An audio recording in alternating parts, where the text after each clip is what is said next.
Vamos a comenzar oficialmente con el webinar. En primer lugar, darles las gracias a todos los participantes.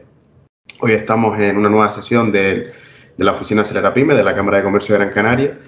Y bueno, no todo es creación de páginas web, no todo es marketing digital, ¿no? También tenemos que dar cabida a nuevas tecnologías, ¿no? Como es en este caso el blockchain, las cripto, en la transformación digital de los negocios, porque también es una muy buena oportunidad para que, bueno, negocios tradicionales vean otras formas, ¿no? También de relacionarse y en este caso, en el caso de las criptomonedas, pues ofrecer nuevos servicios, ¿no? O nuevas formas de pago, ¿no? Como en este caso concreto. Hoy estamos con Enrique Hernández, que es CEO de Canarias Bitcoin. Enrique es economista, colegiado, máster en blockchain y en criptoeconomía, perdón. Y nada, y hoy nos hablará, pues, en qué consiste todo este mundo, ¿no? Que bueno, muchos seguramente ya lo conocen, pero otros muchos escuchan, ¿no? En las noticias. Y bueno, hoy Enrique nos traerá un poquito de luz en este mundo de las cripto y del Bitcoin. Enrique, muy buenos días. Buenos días, Anecto. Bueno, en primer lugar, muchísimas gracias, Anecto. Creo que, como tú también estabas diciendo, es un sector que no podemos obviar, que tenemos que introducirlo dentro de la transformación digital de las empresas. Como tú estabas mencionando, como nuevas formas de pago, también como nuevos nichos de mercado en los que explorar con nuestras empresas. También no es necesario que seamos empresarios autónomos, sino para poder tener otro tipo de inversiones fuera del entorno más tradicional. La Cámara de Comercio está apostando por todo lo que son las nuevas tecnologías dentro de la Oficina de Transformación Digital. Si no me equivoco, es el primer webinar que se realiza en España sobre criptomonedas. Corrígeme si me equivoco, Anecto, yo no conocía ninguno en las cámaras. Hasta el momento creo que no, que nos ha tocado esta parte de cripto. Sí, entonces quiero que ese dato conste en acta porque ahí se ve cuál es el objetivo de la Cámara de Comercio de Gran Canaria, que va muchísimo más allá de encasillarse en lo tradicional. Y, por supuesto, agradecerles a todos el haber venido, el estar hoy conmigo aquí. Va a ser una sesión larga, no les voy a engañar. Va a ser una sesión en la que vamos a ver un montón de cosas súper interesantes. No nos vamos a centrar solo en hacer dinero con Bitcoin, para nada. Detrás de Bitcoin hay muchísimo más. Hay tecnología, hay una parte radical de rebeldía que a mí me encanta, ¿no? Tratar de estar fuera del sistema, que sentimos muchas veces que el sistema nos ahoga, nos aprisiona, no sabemos cómo escapar. Pues las criptomonedas y Bitcoin, que yo soy una enamorada de Bitcoin, son esa válvula de escape que muchos estamos buscando. Y nada, sin más, vamos a comenzar, ¿vale? Bueno, como Anecto estaba comentando, muy rápido, soy economista, soy licenciado en Administración y Dirección de Empresas. Tengo dos másteres, un máster en Blockchain y Criptoeconomía y otro es un máster ejecutivo en Blockchain por la Escuela de Organización Industrial. Y después, bueno, tengo un montón de formaciones en blockchain modelo de negocio, Ethereum, Bitcoin y tecnología, bueno, un montón de formaciones que me van ayudando en mi día a día. Tengo otras formaciones también en tecnología, soy técnico en growth hacking, he desarrollado aplicaciones de smartphone para ellos. También he sido seleccionado en el programa de crecimiento acelerado Startup de Indra, que solo elegía a 10 personas en Canarias y yo tuve la suerte de estar con ellos. Al pie ven algunas de las marcas con las que trabajo. Mi marca propia, trabajo como marca personal, Enrique Hernández Nuez. Canarias Bitcoin, que es una marca física que tengo en la isla de Gran Canaria, que es un bitcoin.com, que es una plataforma que estamos desarrollando sobre todo tipo de cursos en Bitcoin y blockchain. Y después también tenemos un grupo que se llama Bitcoin Español, en el que, bueno, pues estamos compartiendo siempre conocimientos. Es un grupo en Telegram que se los voy a dejar al final de la presentación. Bueno, vamos a estructurar la presentación en 4 bloques, ¿no? El primer bloque vamos a ver una introducción a Bitcoin. En el segundo bloque vamos a partir de una definición de Bitcoin y vamos a ir desgranándolo, vamos a ir quitándole partes y vamos a ir viendo en qué consiste Bitcoin. En el bloque 3 vamos a ver cómo gestionamos nuestro Bitcoin, vamos a ver todo lo que son las wallets, las direcciones y un poco cómo podemos ir haciendo nuestro día a día en las criptomonedas. Y después, en un bloque 4, que también es súper interesante, que es la privacidad y la seguridad. Bueno, yo les advierto, les va a explotar la cabeza. O sea, hoy van a tener tal cantidad de información que van a decir, ay Dios mío, ¿dónde me he metido? ¿Vale? Pero Bitcoin es así, o sea, es algo totalmente novedoso. Es algo a lo que no estamos acostumbrados y que nuestras cabezas no están acostumbradas a pensar de esta manera. Entonces, ya les digo que les va a explotar la cabeza, van a tener un montón de información. Lo primero que van a decir es, ay Dios mío, ¿dónde me metí? Pero este es un camino que para muchos ya tendrán experiencia, pero para otros será su punto de partida. Y bajo este punto de partida, pues tendrán ustedes que ir buscando información, tendrán que ir uniéndose a grupos, tendrán que hacer sus primeras inversiones en Bitcoin. Pues es un recorrido precioso que les va a llevar a un mundo fantástico, pero ya les digo que hoy les va a explotar la cabeza. Vale, comenzamos con el bloque 1 y estamos en un nuevo paradigma, ¿no? Esto es el inicio de una revolución económica y tecnológica. Esto es el inicio de una revolución, tanto en tecnología como en economía, en el cual se funden las dos, ¿vale? Y es algo que no tenemos que perdernos. Fíjense, quiero que se haga un esquema, ¿no? en su cabeza de cómo vivíamos el ecosistema digital, ¿no? De los distintos elementos que teníamos, ¿no? Este ecosistema digital teníamos el TCP/IP es el protocolo de Internet, ¿no? Para transmitir información. No vamos a entrar mucho técnicamente. Teníamos HTTPS, son hipertexto, las páginas web. O sea, nosotros metemos una URL, vemos, nos devuelve la página web.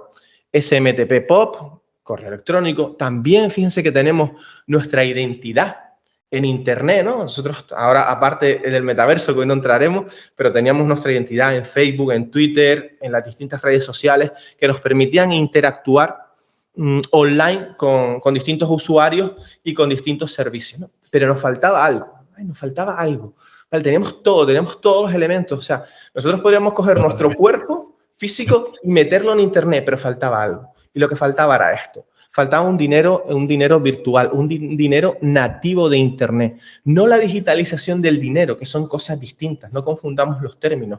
No es lo mismo coger nuestro salario y que esté reflejado en una cuenta bancaria, que es algo que estaba en un entorno externo y lo metemos en Internet, a crear un dinero como es Bitcoin, que es nativo de Internet. Nace en Internet, nace online y se desarrolla online. No podemos pasarlo nunca a la parte física.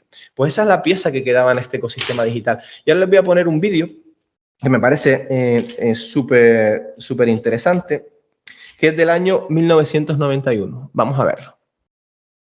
So that I think that the internet is going to be one of the major forces for reducing the role of government.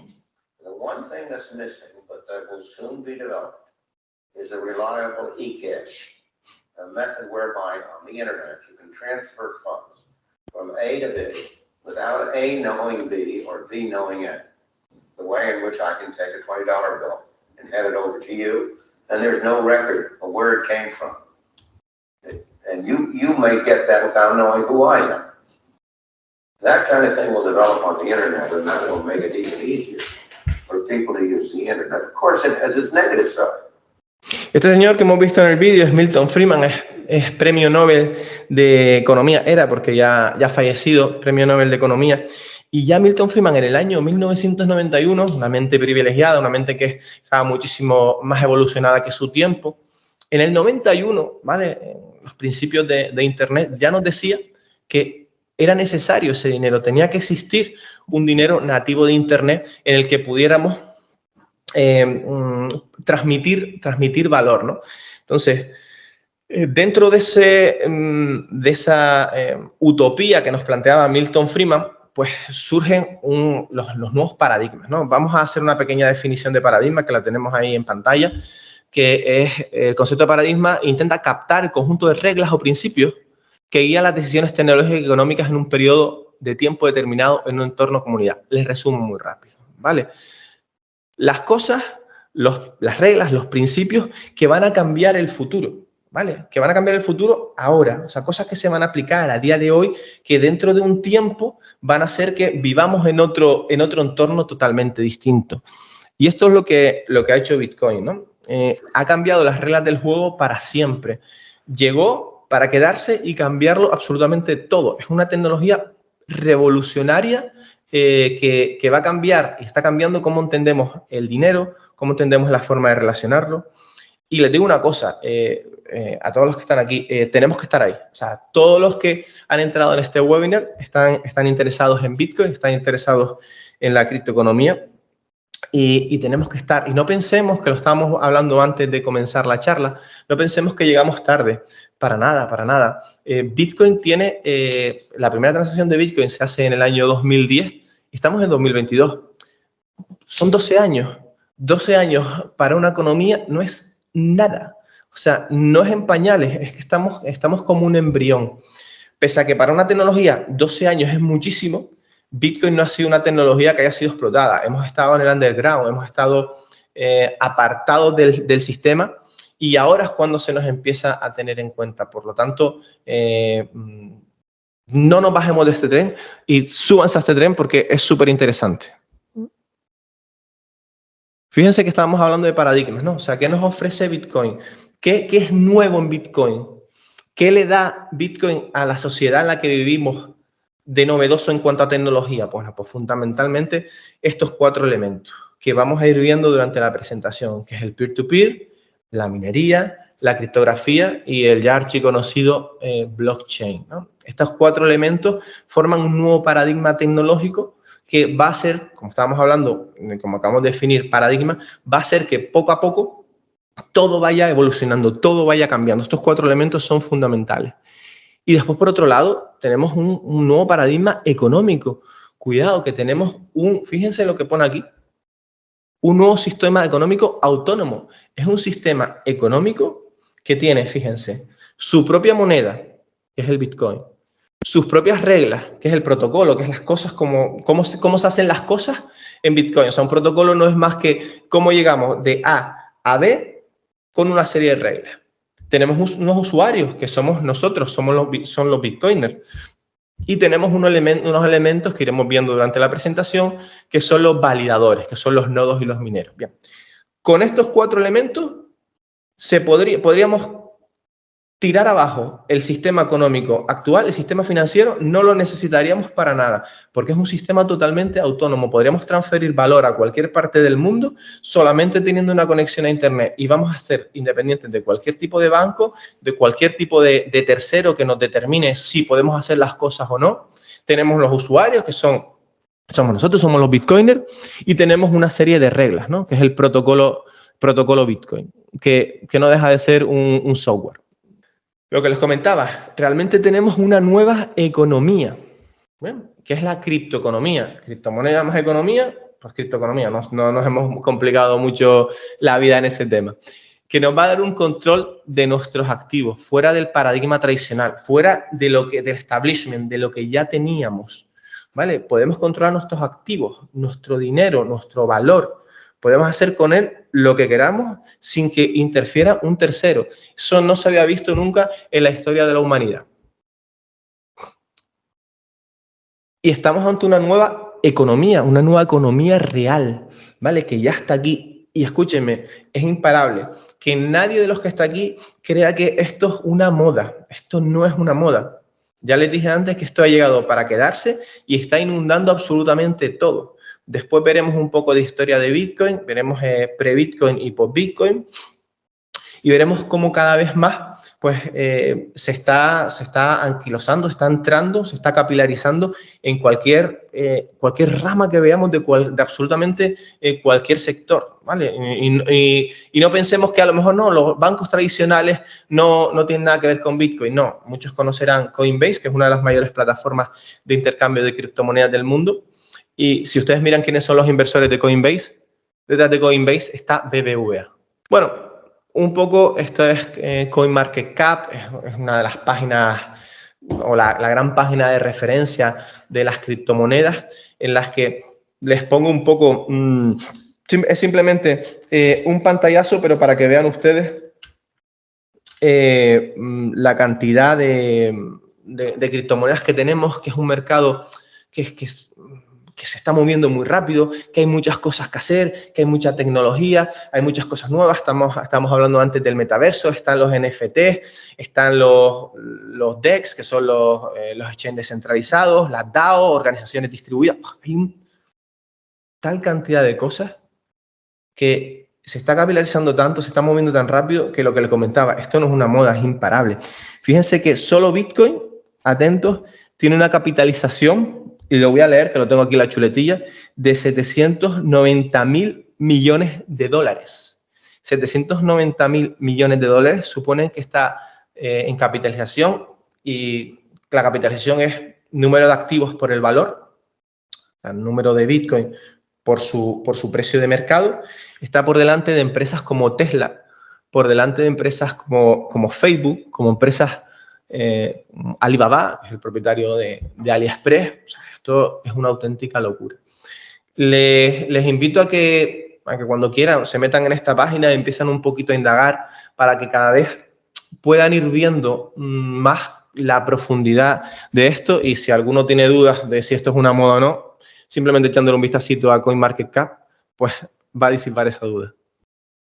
Ahora, esto no es algo que, como les dije antes, que en esta charla yo les vaya a resolver la vida, yo les vaya a enseñar que al 100% que es Bitcoin, ya lo tengan todo hecho, para nada. Bitcoin requiere esfuerzo, ¿vale? Requiere desaprender y de construir esquemas mentales que teníamos antes, sobre todo en la concepción del dinero, del valor y de cómo se transfiere. Y no es, ya les advierto que no es sencillo. A lo mejor los millennials y generaciones posteriores lo van a tener más sencillo, pero con los esquemas mentales que nosotros tenemos en la cabeza, el esquema mental de transferencia a través de bancos tradicional, Bitcoin, vamos a ver dentro de un poquito que se lo salta a la torera. Por lo tanto, necesitamos desaprender, deconstruir, pensar, interiorizar lo que estamos viviendo. No nos vale solo y exclusivamente con meternos, como mencionaba antes, en Coinbase y comprar 200 euros de Bitcoin. No. Si queremos salir victoriosos y tener un rendimiento real, debemos de comprender qué es lo que hay detrás de Bitcoin y las criptomonedas. Ya les digo que esto no es como el que compra una acción y pues la deja ahí y ve dividendos. No, aquí existen muchísimas oportunidades, y el que no se molesta en invertir su tiempo va a tener muchísimos menos beneficios y va a evolucionar mucho menos que el que realmente ha hincado los codos y se ha puesto a aprender. Por lo tanto, open mind. Fíjense, les voy a adelantar ya que el creador de Bitcoin, que ya muchos conocerán o habrán oído hablar de él, es Satoshi Nakamoto, ¿no? Y ya en julio de 2010, 2 años después de haber lanzado el white paper, que el white paper es el proyecto que también veremos dentro de un ratito de Bitcoin, fíjense lo que nos dice ya. Siento ser una aguafiesta. Escribir una descripción de Bitcoin para el público en general es muy difícil. No hay nada con qué relacionarlo. Y esa es la gran verdad en el aprendizaje de Bitcoin y de las criptomonedas, sobre todo de Bitcoin, que es en lo que nos vamos a centrar hoy. Es que hasta que nació esta criptomoneda, esto no lo teníamos en la calle, ¿vale? O sea, no era Vox Populi, es algo completamente nuevo, y como no tenemos nada con qué relacionarnos, muchas veces a la gente nueva le cuesta muchísimo. Sobre todo, una de las partes que veremos es el valor. Hostia, ¿por qué algo que no puedo tocar y que nunca podré tocar tiene valor? Pues bueno, tiene su explicación. Vamos a ver ahora un poquito de historia, ¿vale? Sobre Bitcoin, que a mí me apasiona, es súper interesante. La he reducido muy mucho. A cualquiera que le guste y esté interesado, pues nos tiene por ahí un montón de páginas web que nos hablan de la historia de Bitcoin. A mí me gusta dividirlo en 2 eras, ¿no? La era pre-Bitcoin, antes de Bitcoin, y post-Bitcoin, ¿vale? Porque no nos creamos que Bitcoin es un concepto nuevo. Es un concepto que ya estaba, pero no estaba desarrollado, Ya vimos antes que Milton Friedman, el premio Nobel de Economía, en el 91 ya nos decía, oye, que esto tiene que existir, ¿no? Entonces, en la era pre-Bitcoin, fíjense que desde el año 1989 ya existió un proyecto que trataba de crear un dinero nativo de Internet, ¿vale? Y fue el primer dinero digital efectivo, que es el DJ Cash. DJ Cash era el proyecto y la moneda se llamaba eCash, pero era un proyecto que estaba centralizado. Después iremos viendo que uno de los valores fundamentales de la tecnología de Bitcoin es que es descentralizada.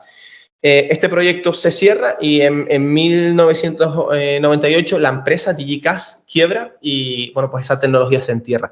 Sí es cierto que hay un dato importantísimo, que esta tecnología en su momento intentó, antes de que quebrara, David Chapman, le hicieron dos ofertas, una Visa y otra Microsoft para comprar la tecnología. Él dijo que no. Vale. Probablemente en 1989, si Microsoft o Visa hubieran comprado la tecnología, la historia hubiera cambiado mucho. En el 97, pues tenemos a Adam Back, que Adam Back tenía una tecnología que se llamaba Hashcash, y Hashcash, resumiéndoselo mucho, es interesante para la tecnología de Bitcoin. De hecho, es una de las fuentes de las que bebe Bitcoin, porque fue el primer creador de la prueba de trabajo, ¿no? Proof of Work, que también veremos después que en la que se basa la minería, ¿no? Y Adam Back, perdón, lo que quería con su proyecto, lo que hacía era ponerle trabas a los spammers, ¿vale? Quería que si alguien trataba de enviar un spam masivo hacia un ordenador determinado, tuviera que pagar un precio, y ese precio era un precio computacional, o sea, hacer cálculos matemáticos, cálculos computacionales en el ordenador que los enviaba. Entonces, claro, ¿tenía sentido enviar miles de correos electrónicos de spam cuando tenías que hacer mucho trabajo en ese ordenador para que salieran? Pues no, y ese es uno de los elementos de los que bebe Bitcoin. En el 98 tenemos a Wei Dai, que crea un dinero también digital, es el B-Money, y también es una de las fuentes de las que bebe Bitcoin. En el 98 también existe otro intento por Nick Szabo de crear dinero digital, en este caso BitGold, que BitGold es la arquitectura detrás de Bitcoin, ¿no? Los parámetros en los que se mueve Bitcoin pues fueron de BitGold, de Nick Szabo. Y en el 2004, Hal Finney propone el sistema RPO, ¿no? Un sistema de prueba de trabajo, que es el que a día de hoy pues, es el que usa Bitcoin, ¿vale? Fíjense que simplemente estos 5 apuntes es para que tengan en cuenta que Bitcoin no es nuevo. O sea, ya en la concepción ya desde el año 89 ya teníamos un intento de generar un dinero digital. Bitcoin lo único que ha hecho de forma magistral es unir todos los elementos, acoplarlos y darnos algo terminado que es Bitcoin. Fíjense que detrás de Wei Dai, de Nick Szabo y de Hal Finney tenemos una B, ¿vale? Porque estos participaron también en el proyecto de Bitcoin, en el lanzamiento. ¿Bien? Dato curioso, Hal Finney fallece en el año 2014, fíjense que estamos en el 2004, de ELA, ¿vale? Una enfermedad degenerativa. Y ahí, bueno, es un poco anecdótico. Ahora en un poquito, voy a hacerles un pequeño spoiler, pero no se conoce la identidad de Satoshi Nakamoto, el creador de Bitcoin, pero uno de los candidatos que más posibilidades tiene de haber sido Satoshi Nakamoto es el señor Hal Finney, ¿vale? Que después veremos que tuvo muchísima relación con la creación de Bitcoin. Y cuidado, fíjense qué curiosa la historia, este señor no está muerto, este señor está criogenizado. Ahí lo dejo, para los que les gusta Cuarto Milenio y les gusta este tipo de historias así un poco más rocambolescas, este señor está criogenizado y por ahí lo tenemos, no sabemos si algún día volverá a la vida. Bien, pre-Bitcoin, ¿vale? Y ahora comienza la era Bitcoin. 2008, ¿vale? En 2008 sucede algo que es fundamental para la creación de Bitcoin y yo creo que es la semilla ideológica que hace que arranque Bitcoin. En 2008, pues lo que tenemos es la crisis económico-financiera del año 2008, ¿no? Que es fundamentalmente una crisis que vamos a intentar, voy a resumir, que me perdonen los que les gusta la historia económica, pero lo voy a resumir muy mucho. Tenemos una crisis económica en el año 2008 en la que en Estados Unidos, ¿sabes?, parte de Estados Unidos y se capilariza a todo el mundo. ¿Por qué sucede esta crisis económica? Lo que les dije, reduciéndolo muy mucho. Pues bueno, pues se estaban dando hipotecas a ciudadanos americanos que no deberían de darse, ¿vale? Fue la crisis de la subprime, ¿vale? ¿Por qué sucedió esto? Pues, bueno, pues sucede porque un americano medio podía sacar una hipoteca y después volvía al banco y podía volver a sacar otra hipoteca, pero no se estaba teniendo en cuenta el riesgo, ¿vale? Mentira. Sí se estaba teniendo en cuenta el riesgo, pero se estaba obviando el riesgo de impago que podían tener estos ciudadanos al comprar esas viviendas e hipotecarse, ¿no?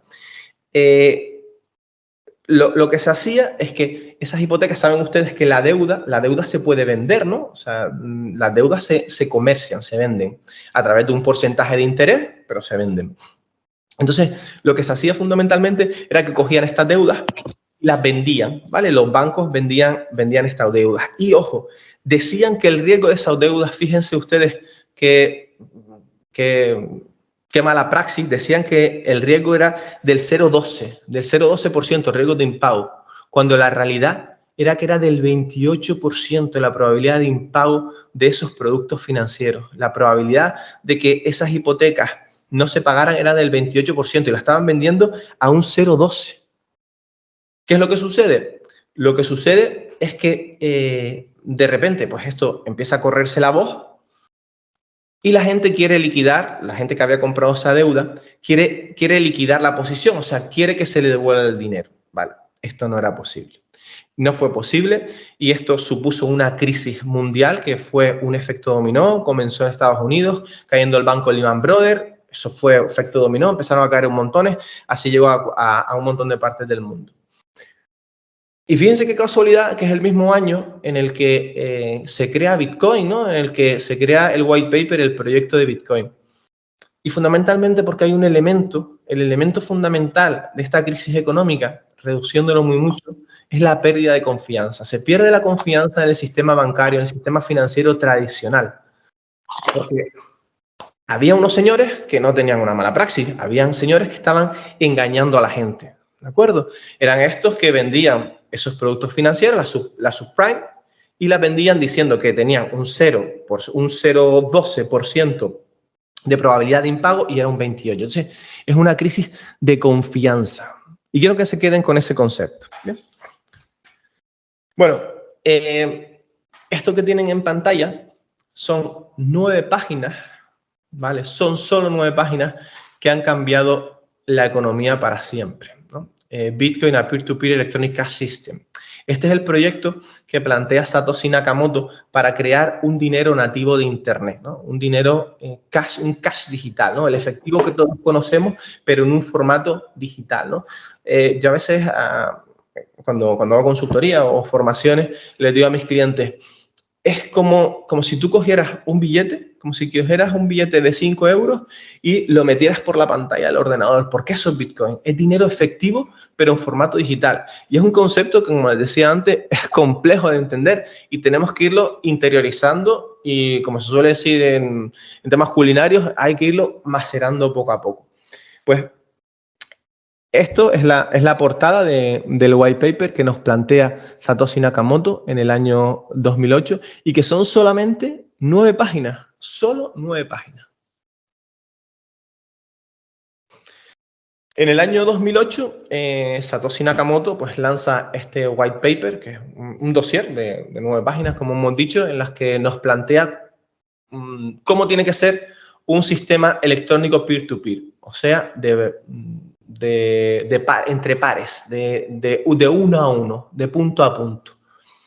Les comentaba antes, les hice spoiler, que no se conoce quién es Satoshi Nakamoto. No sabemos si es un hombre, si es una mujer, si es un grupo de personas. No sé, hay teorías para todos los gustos y colores. De hecho, en Cuarto Milenio hemos tenido un montón de programas al respecto de Satoshi Nakamoto, tratando de determinar y hacer cábalas sobre quién es.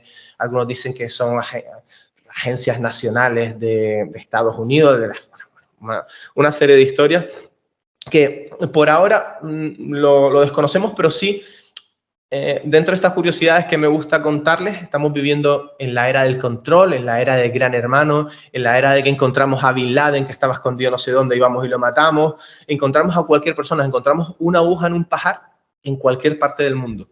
Pero a este señor nadie la puede encontrar, no sabe nadie quién es. Entonces, también nos da un poco que pensar para los que les gusta el mundillo del oculto. Entonces, en 2008, Satoshi Nakamoto lanza su white paper, este dossier, ¿no? a una comunidad que se llama MythDAO, que es un grupo en el que comparten información sobre criptografía, que es una rama de las matemáticas en Internet, ¿no? Y entonces les plantea, oye, quiero lanzar esto es teoría, ¿me ayudan ustedes a hacerlo código? Bueno, pues se pusieron manos a la obra y lo crearon. Acuérdense que antes, en el pre-Bitcoin, les dije que estaba Wayday, Halfine y todos estos ayudaron a crear el código de Bitcoin, ¿no? Y en el año 2009 se crea el bloque Génesis, ¿vale? El bloque en Bitcoin es una cadena que después iremos viendo, que tiene una serie de bloques. Y el bloque Génesis, pues, es el primero, ¿no? El primer eslabón de esa cadena de bloques que tenemos, en el que contiene la información sobre las transacciones que se realizan en Bitcoin. Y fíjense ustedes, en los bloques, cuando tú los generas, pues puedes guardar datos, ¿no? También, aparte de lo que es intercambiar valor y determinar quién le pasa qué valor a quién, pues fíjense lo que pone. El Times, 3 de enero de 2009. Canciller está considerando un segundo programa de rescate bancario. Dijimos antes que en el 2008 fue la crisis bancaria y que vivimos una crisis mundial en la que había una pérdida de confianza. Pues fíjense que en el primer bloque, curiosamente, otra de estas anécdotas que me gusta contarles, se graba eso. Oye, van a rescatar los bancos otra vez.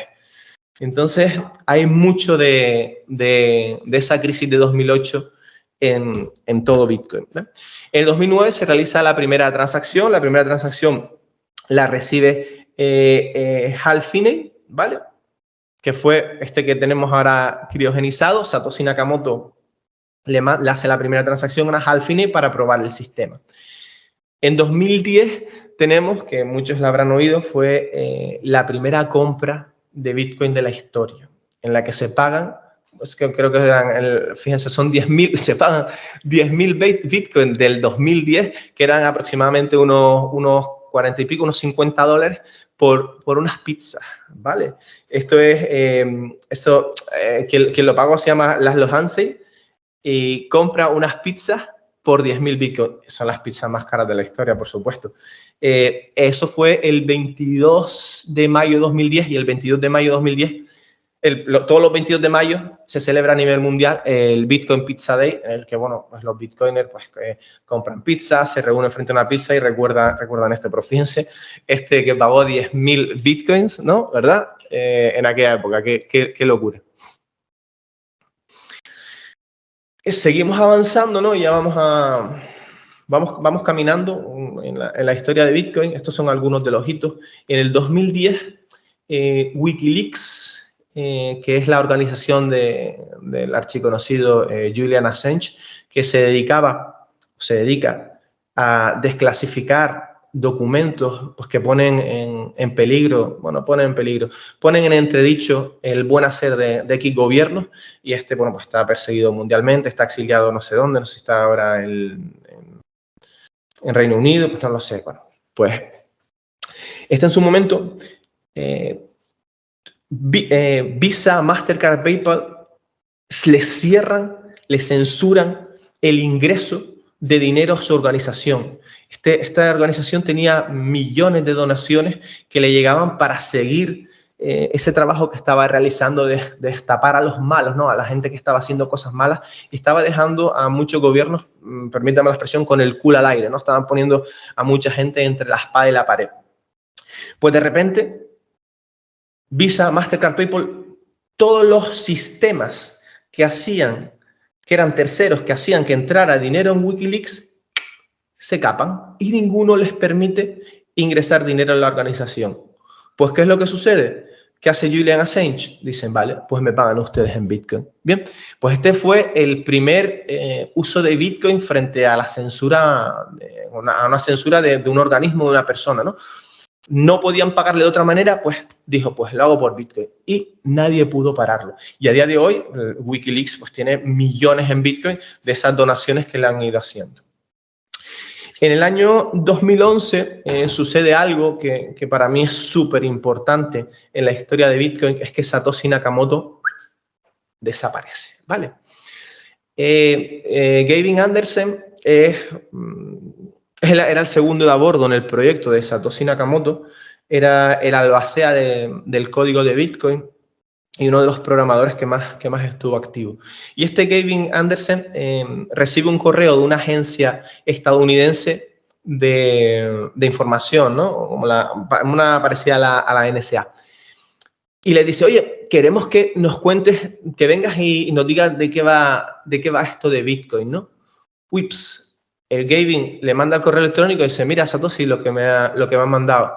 Pues Satoshi Nakamoto manda un último mail a Gavin Andersen y le dice, oye, mira, a partir de ahora yo dejo el proyecto, tengo otras cosas que hacer, sé que lo dejo en buenas manos. A partir de ahí, nadie más ha sabido nada de Satoshi Nakamoto. Y ahí comienza su leyenda, ¿no? El hecho de que alguien que ha creado algo tan grande haya desaparecido y no haya dejado rastro, ¿no? Para mí, este es un hito, les decía antes que este es un hito súper importante, porque fíjense una cosa, qué interesante es que Bitcoin no tenga un creador conocido, ¿vale? Que no tenga un elemento central que se lleve la fama, que se lleve los golpes si tuviera que llevárselo, porque Bitcoin es algo que es de todos realmente, es de todos y no de nadie, no de ninguno de nosotros en concreto, pero sí es comunitario. Y creo que esto fue una jugada maestra de Satoshi Nakamoto, que ya dijimos que no sabemos si era una persona, una organización o los extraterrestres, no lo sabemos, ¿vale? Pero que se haya apartado, se haya quitado de en medio una figura que podía ser central, que podía ser, a día de hoy, podía ser una de las personas más ricas, o es una de las personas más ricas con la cantidad de Bitcoin que tiene del mundo, y que nadie sepa quién es. Yo creo que esto dice mucho del proyecto Bitcoin. En el 2013 tenemos otro tema importante, que es la demonización de Bitcoin, ¿no? Como Bitcoin es el amigo del mal. Había una página web que se llamaba Silk Road, en la dark web, en la web oscura, ¿no? Que lo que hacía era un marketplace en el que se vendía y compraba de todo, ¿vale? De todo. Y cuando digo de todo, de todo. Drogas, armas, documentación falsa. Había gente que se ofrecía como sicarios para matar personas, para dar palizas. Entonces, esto fue creado por Ross Ulbricht, ¿vale?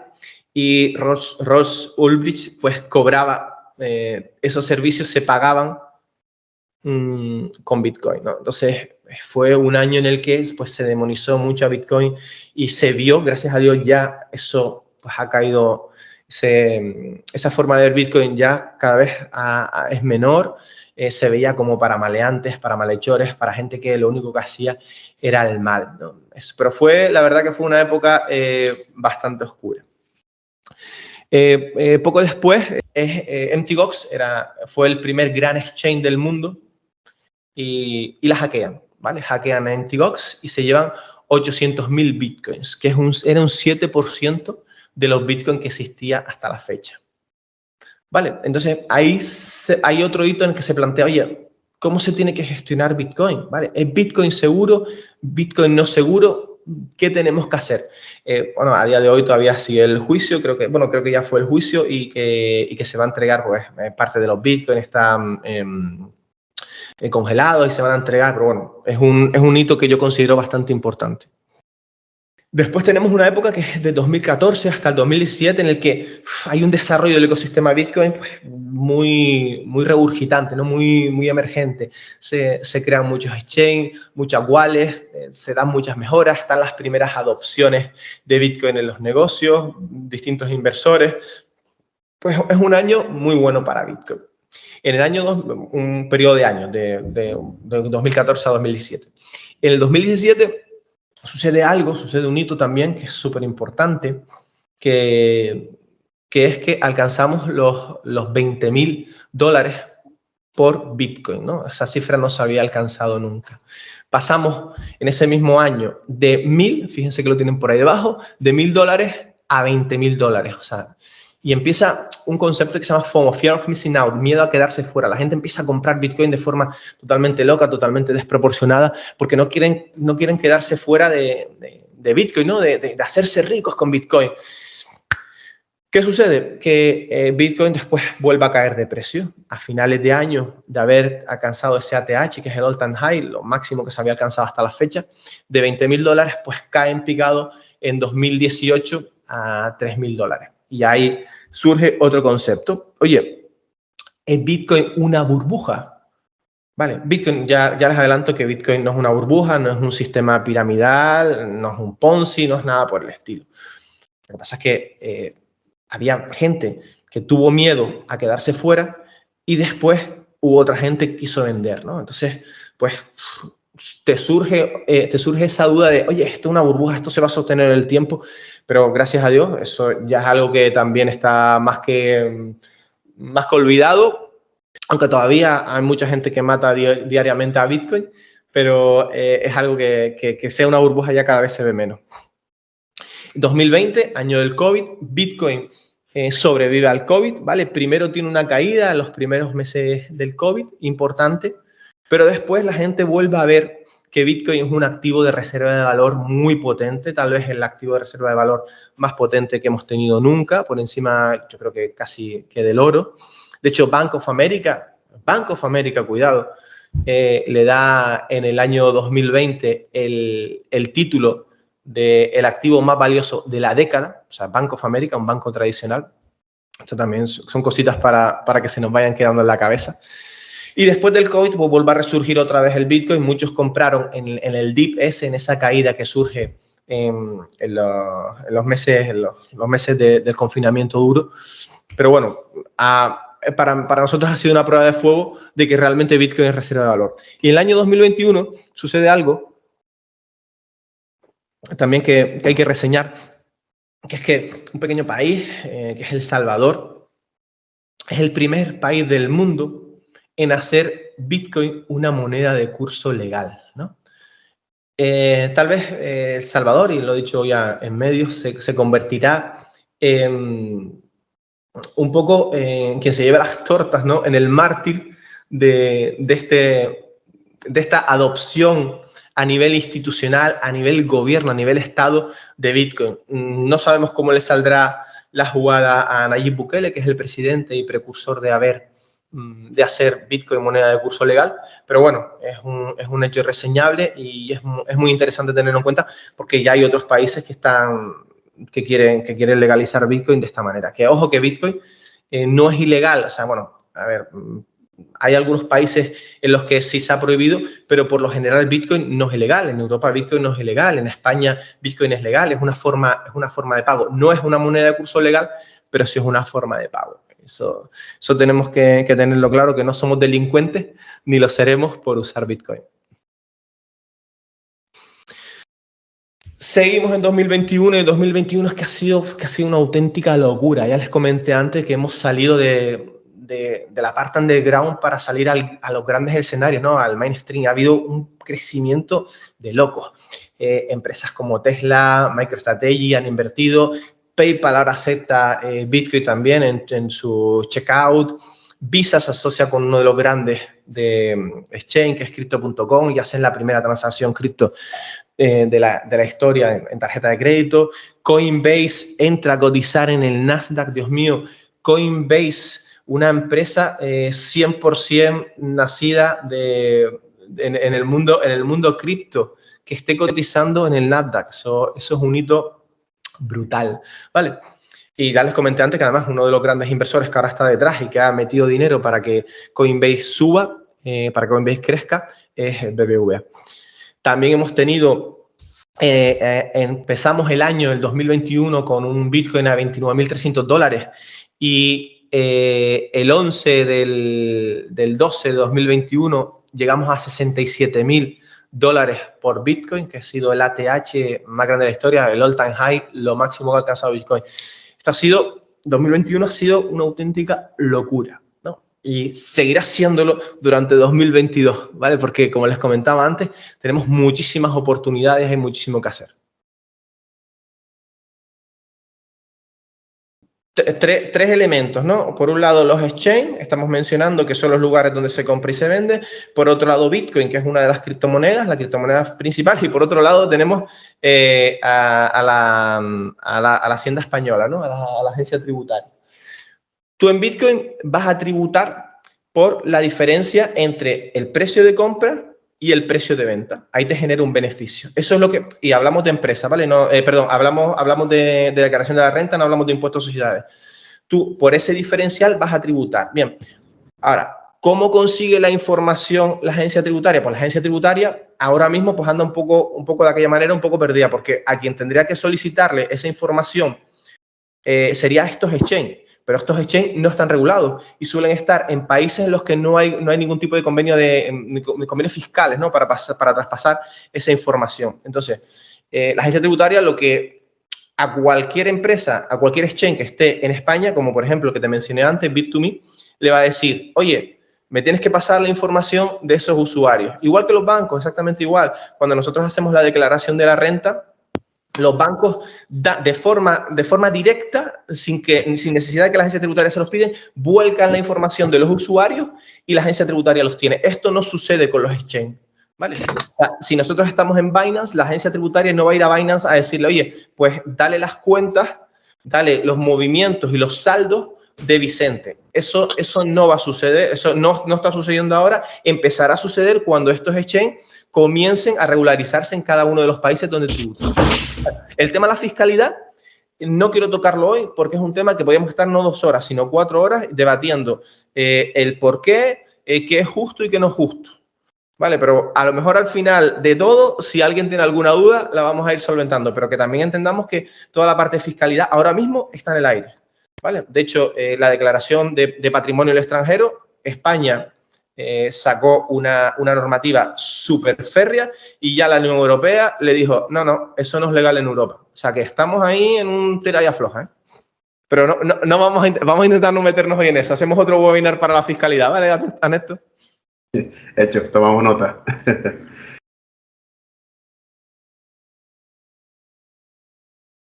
Bitcoin en sí mismo es una tecnología que va a dar pie a que se vayan montando distintas capas encima, ¿no? Antes alguno de los compañeros, no me acuerdo si era Vicente, preguntaba por Lightning Network, ¿no? Entonces, es una tecnología que, pese a lo que he comentado antes, que tiene ya 12 años y que poco a poco se siguen dando mejoras y sigue evolucionando, es algo que es una tecnología que todavía está en pañales. No vemos una adopción en la calle de pagar con Bitcoin, pero cada vez es que es mayor. O sea, cada vez hay más gente invirtiendo en Bitcoin, cada vez hay más gente preocupada por formarse en Bitcoin. Yo creo que en cuanto a tecnología, pues no tenemos límites, sobre todo porque Bitcoin ha sido el germen y después ha ido mutando, ¿no? O sea, entendamos que lo que tenemos que agradecer a Bitcoin, lo que tenemos que agradecer que en el año 2008 Satoshi Nakamoto lanzara este white paper, porque en base a esto ha surgido blockchain, en base a esto ha surgido los NFT, los metaversos, ha surgido todo un nuevo mundo increíble. O sea, vamos a tener en cuenta que, ojo, que Facebook ya no se llama Facebook, Facebook se llama Meta. ¿Vale? Facebook ahora se llama metaverso. Y esto no hubiera sido posible sin Bitcoin.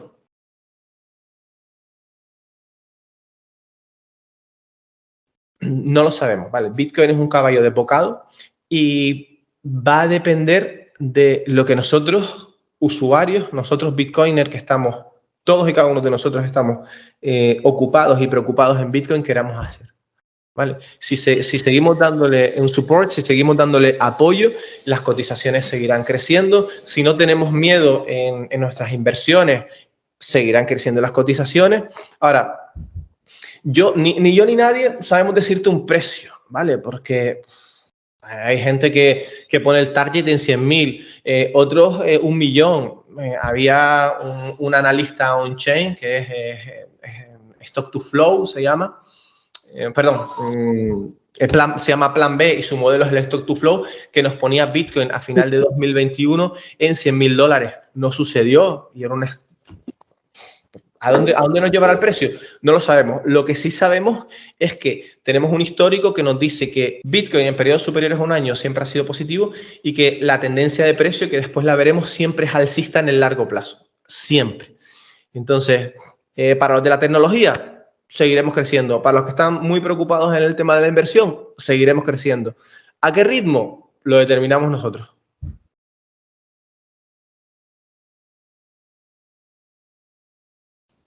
Los riesgos de invertir en Bitcoin, pues para hacerte una breve introducción, tenemos dos riesgos fundamentales, ¿vale? El riesgo es el lugar en el que invertimos, la plataforma en la que compremos, ¿vale? Si nos vamos a comprar un exchange, que ese exchange, como acabamos de ver ahora en la historia de Bitcoin con Mt. Gox, que lo hackeen, pues ahí perderíamos nuestros fondos, eso por un lado.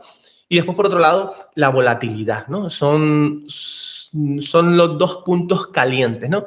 Que nosotros invirtamos a día de hoy, compremos un Bitcoin a 32.000, vamos a hablar en dólares, que lo compremos en $35.000, ¿vale? Y que mañana ese Bitcoin no valga $35.000, sino valga 30.000, ¿no? Claro, aquí el diferencial es el tiempo. Si nosotros tenemos una prioridad temporal alta, quiere decir que vamos a querer ya el dinero, mal vamos.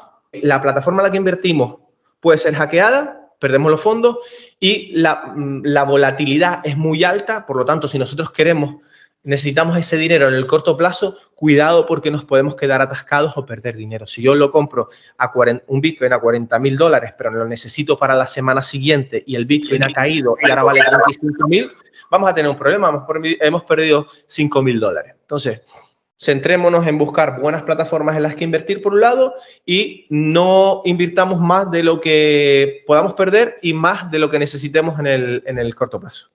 ¿Vale? Es como comprar una casa. Yo compro una casa y esa casa, oye, a día de hoy me cuesta 100.000 euros y se revaloriza la zona y la casa vale 200.000, pues yo tengo una ganancia de 100.000 euros. Eso es un Bitcoin. Esa casa por el Bitcoin, lo mismo, lo compro a un precio, lo vendo a otro. Si yo lo que hago es que esa casa la alquilo, ¿vale? Me van a dar un rendimiento mensual por esa casa. Bueno, pues me van a dar 600 euros, ¿vale? Pues me van a dar esos 600 euros, más después el día de mañana, si se revaloriza, yo la vendo. Voy a tener dos beneficios. Voy a tener el del alquiler y después si la vendo puedo tener un beneficio potencial dentro de 10 años porque se revalorice. Bien, ¡pum! Nos vamos a Bitcoin. En Bitcoin es exactamente igual. Yo puedo comprar un Bitcoin ahora y que el Bitcoin se revalorice dentro de 1, 2, 3 o 10 años, llevarme ese diferencial y segundo, también puedo invertir en plataformas, ¿vale? Hay plataformas en las que tú inviertes en Bitcoin y te dan un rendimiento. Es como tener un alquiler. Yo dejo esos Bitcoin en depósito, ¿vale? Y me van a dar un rendimiento. ¿Por qué? Porque es como los bancos. El exchange, en la plataforma en la que tú lo dejes, le está sacando, te están dando a ti un 5, un 6 anual, pero ellos le están sacando un 10 por otro lado a esos Bitcoin, ¿vale? Porque, por ejemplo, los prestan o los invierten en otros proyectos de mayor rentabilidad.